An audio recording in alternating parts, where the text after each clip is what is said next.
Hey, Michelle with NTC LifeWorks, and I've got a question for you. Are you spinning your wheels, working harder and harder and harder and not making any more money? Well, how do you know what you're doing that makes money and why you're not making more money when you're working more? IPAs. If you don't know what that is, it's income producing activities. Are you tracking them? So many times we feel like we're working really hard, but when you start tracking your IPAs, you find out that you're doing so many other things that don't really produce income. So here's where you start. Make a list of actual things that produce income. I'm not talking about mailing out flyers. I'm not talking about paying your taxes. I'm not talking about any administrative stuff. Anything that does not directly generate income doesn't count. Only things that you do, activities in your day that generate income count. Then make a tracking sheet. If you cold call, make a tracking sheet, and every time you make a call, log who you called, how long it took, and if you got a yes or a no. Every time you make one of those calls, track it, track it, track it.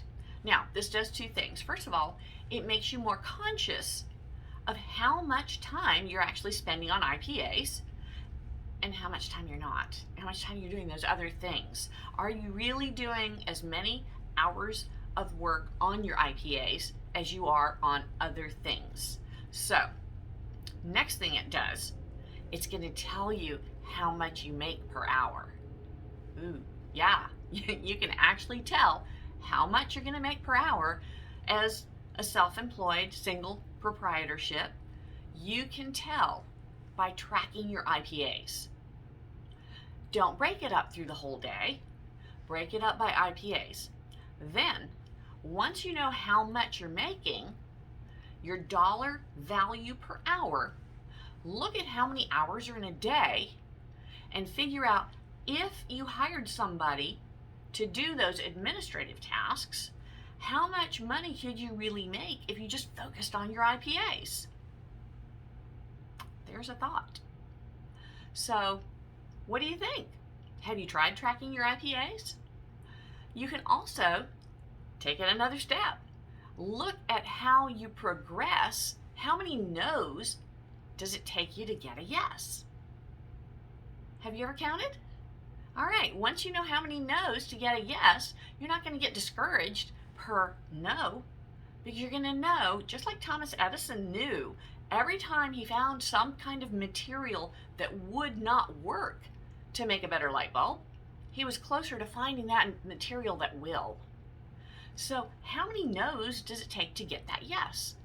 And then once you get to 9 no's, if it takes you 10 to get a yes, hey, maybe this one.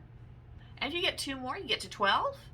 Well, you know that there's 2 yeses waiting real soon. It's just a law of averages.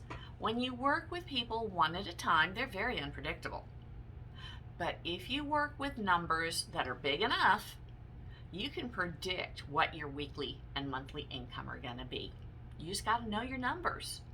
So, track your IPAs so that 1, you'll know what you're worth. What is your time worth? 2, how many no's do you need to get a yes? And then 3, over time, you'll be able to tell if you're getting better at closing the sale. Just some thoughts.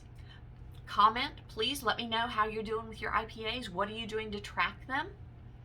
And please like, share, and hit that subscribe button so that you'll know the next time I put another video out. In the meantime, get out there and be your best self. And then take on the next challenge. Get ready to level up.